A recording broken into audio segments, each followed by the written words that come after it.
Լիբանանի մեր հայրենակիցները դատապարտում են Գագիկ Ծառուկյանի դեմ ճնշումներն ու մտահոգությամբ են հետևում նրա շուրջ ծավալվող իրադարձություններին։ Դրանք վնասում են Հայաստանի հեղինակությանն ու մեծ հարված են համահայկական ներուժին, ասում է լիբանանահայ հասարակական գործիչ անվանի բժիշկ Էլի Թաշչյանը։ Այն կադրերը, որոնք ցուցադրվեցին սոցցանցերով միջոցով, Հայաստանի իմիջին վնասող որպես երևույթ այդպես կմեկնաբանվեր լիբանանայության կողմէ։ Այդ բոլորը անկեղծորեն անհարիր էին մարդկային իրավանց իմաստով։ Ցերպակալության այն պատկերը, այն դպավորությունը գցեկեր գարձեք թե ինչ որ ահապեգիչը եւ կամ հետախուզության մեջ գտնվող մարտասպան մնե որ գցերպակալվեր։ Հետևաբար բոլորին համար այս երևույթը խորթեր եւ դադարելի։ Էլի Թաշչյանը հիշեցնում է անմեղության կանխավարկածի կարևորությունը, քանի դեռ մարդու մեղքը դատարանով ապացուցված չէ, նրա ունեցվածքի նկատմամբ ցանկացած ոտնձգություն անօրինական է։ Լիբանանահայ գործչի գնահատմամբ այդպիսի գործողությունները Հայաստանի հանդեպ խորը անվստահություն են առաջացնում։ Անմեղության կանխավարկած հասկացողությունը գոյություն ունի եւ մինչեւ թադական վճիր չկայանալը այդ բոլորը անօրինական են։ Եվ այս մեկը ինքնաբերաբար անվստահության մթնոլորտ կստեղծի։ Ինչպես կարելի է վստահել, որևէ մեկ ներդրում կատարել, երբ առանց մեղսունակությունը փաստելու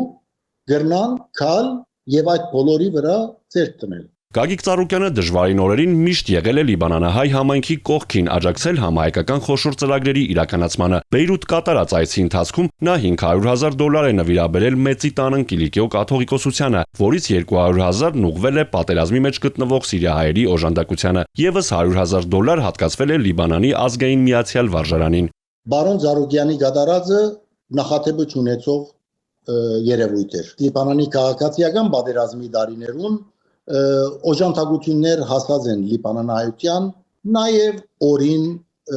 Հայաստանի կողմէ։ Սակայն անհատական այս ծևի եւ այս մասշտաբի օժանդակությունը լիբանանահայության աննախադեպ էր։ Էլի Թաշչյանը լավ է հիշում հատկապես լիբանանահայ օգնության խաչի ընկերաբժշկական կենտրոնում Գագիկ Ծառուկյանի հետ հանդիպումը։ Մտահոգությանը, թե լիբանանահայ երիտասարդները ֆինանսական խնդրի պատճառով չեն կարողանում հայրենիքում ուսանել, բարերարը անսպասելի արձագանք էր տվել։ Ուսանողները տարեկան 20 հոգի, ովքեր ցանկանան Հայաստանում ուսանելու, Ծառուկյանը պատրաստ է այդ 20 հոգու վճարները վճարելու։ Եվ իսկապես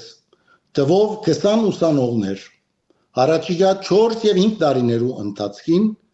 իրենց ուսումը շարունակեցին Երևանի մեջ։ Այս մեկի մասին անկեղծորեն գրնամ վկայել,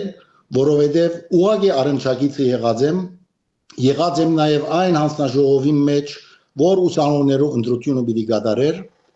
Շարունակած եմ հետևել ուսանողներու ուսման ընթացքին։ Անընդունելի է թիրախավորել մի գործչի, ում անունն ուղղակիորեն կապված է բարեգործության, հայրենանվեր աշխատանքի եւ ազգային արժեքների պաշտպանության հետ, ասում է անվանի բժիշկը։ Այնքանով ինչքանով ես ջանցած եմ բարոն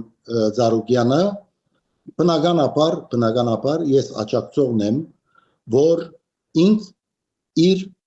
արտարությունը վերականգնվի եւ բարոն Ծառուկյանը ամենաարագ միջոցին ազատարձակվի։ Լիբանանի մեր հայրենակիցները Գագիկ Ծառուկյանի կողքին են, համոզված, որ նրա հետ հանդիպելու առիթներ դեռ շատ են ունենալու։ Արթուր Հակոբյան, Էպիկենտրոն։